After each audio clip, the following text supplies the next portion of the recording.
നിങ്ങൾ എപ്പോഴെങ്കിലും ചിന്തിച്ചിട്ടുണ്ടോ നമ്മളുടെ ഭൂമിയിലെ ഏറ്റവും തണുത്തുറഞ്ഞതും നിഗൂഢവുമായ അന്റാർട്ടിക്ക അഥവാ മഞ്ഞ് മൂടിയ ഒരു നിശബ്ദ ലോകം? പക്ഷേ ഒരു നിമിഷം ആ ഭീമാകാരമായ മഞ്ഞുപാളികൾ മുഴുവൻ പെട്ടെന്ന് ഉരുകിത്തീർന്നാലോ? നമ്മളുടെ ലോകം അവസാനിക്കുമോ അതോ ഒരു പുതിയ ലോകം പിറക്കുമോ? കേൾക്കുമ്പോൾ ഒരു ഭ്രാന്തം ആശയം പോലെ തോന്നാം. ഒരുപക്ഷെ നിങ്ങളുടെ വീടിന്റെ മുറ്റത്തുകൂടി തിരമാലകൾ ഒഴുകി നടന്നേക്കാം. നിങ്ങളുടെ പ്രിയപ്പെട്ട നഗരങ്ങളെല്ലാം കടലിനടിയിലായേക്കാം. ഇന്ന് നിങ്ങൾ കാണുന്ന ഭൂമി അക്ഷരാർത്ഥത്തിൽ ഒരു നിമിഷം കൊണ്ട് മാറി മറിഞ്ഞേക്കാം. ഈ വീഡിയോയിൽ നമ്മൾ ഈ ഞെട്ടിക്കുന്ന സാധ്യതയെക്കുറിച്ച് ആഴത്തിൽ ചർച്ച ചെയ്യാൻ പോകുകയാണ്. തയ്യാറായിക്കോ?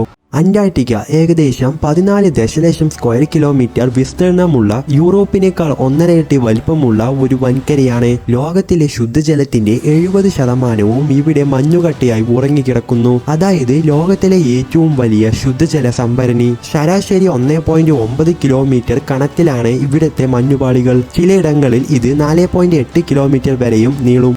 അപ്പോൾ ഈ ഭീമാകരമായ മഞ്ഞുപാളികൾ മുഴുവൻ പെട്ടെന്ന് ഉരുകിയാൽ എന്ത് സംഭവിക്കും? നമ്മളുടെ ഭൂമിയിലെ സമുദ്രജലനിരപ്പ് ഏകദേശം 60 മീറ്റർ വരെ ഉയരും. ഓർക്കുക, 60 മീറ്റർ. ലോകമെമ്പാടുമുള്ള പ്രധാന നഗരങ്ങളായ New York, London, Mumbai, Shanghai, Kolkata, Amsterdam ഇവയെല്ലാം വെള്ളത്തിനടിയിലാകും. നമ്മളുടെ സ്വന്തം കൊച്ചിയുടെയും തിരുവനന്തപുരത്തിന്റെയും തീരപ്രദേശങ്ങൾ പോലും ഒരുപക്ഷെ ഓർമ്മകൾ മാത്രമായിരിക്കാം. കോടിക്കണക്കിന് ആളുകൾക്ക് വീടും സ്ഥലവും നഷ്ടപ്പെടും. ഇത് വലിയ ഒരു പാലായനത്തിന് വഴിവെക്കും. ലോകം കണ്ടിട്ടില്ലാത്ത അത്ര വലിയ ഒരു അഭയാർത്ഥി പ്രവാഹത്തിന് നമ്മൾ സാക്ഷ്യം വഹിക്കേണ്ടി വരും. ഭൂപടലങ്ങൾ തിരുത്തി എഴുതേണ്ടി വരും. ഇത് കേവലം ജലനിരപ്പ് ഉയരുന്നതിൽ മാത്രം ഒതുങ്ങില്ല. അന്റാർട്ടിക്കയിലെ മഞ്ഞ് ഉരുകുന്നത് സമുദ്രത്തിലെ ജലപ്രവാഹങ്ങളെ താറുമാറാക്കും. ധ്രുവ പ്രദേശങ്ങളിൽ നിന്നുള്ള ശുദ്ധജലത്തിന്റെ ഒഴുക്ക് സമുദ്രത്തിലെ താപനിലയെ ആഴത്തിൽ ബാധിക്കും. ഇത് ആഗോള കാലാവസ്ഥയെ പാടെ മാറ്റിമറിക്കും. യൂറോപ്പിൽ ഒരു പുതിയ മഞ്ഞ് യുഗം വന്നേക്കാം. അതേസമയം ഭൂമിയുടെ മറ്റു ഭാഗങ്ങളിൽ റെക്കോർഡ് താപനിലയും കൊടും വരൾച്ചയും അനുഭവപ്പെട്ടേക്കാം. മൺസൂൺ മഴയുടെ താളം തെറ്റും. കൊടുങ്കാറ്റുകൾ കൂടുതൽ ശക്തി പ്രവഹിക്കും. കൃഷി നശിക്കും. ഭക്ഷ്യക്ഷാമം രൂക്ഷമാകും. ഒരു സാധാരണ വേനൽക്കാലം പോലും ദുരന്തമായി മാറും. സമുദ്ര ജീവികളുടെ കാര്യം ഇതിലും ഭയാനകമാകും. ധ്രുവ കരടികളും സില്ലുകളും പെൻഗ്വിനുകളും ഉൾപ്പെടെയുള്ള ധ്രുവ പ്രദേശങ്ങളിലെ ജീവികൾക്ക് ആവാസ വ്യവസ്ഥ നഷ്ടപ്പെടും. സമുദ്രത്തിലെ താപനിലയും രാസഘടനകളിലും ഉണ്ടാകുന്ന മാറ്റങ്ങൾ ആഗോള സമുദ്ര ജീവികളെയൊക്കെ ബാധിക്കും.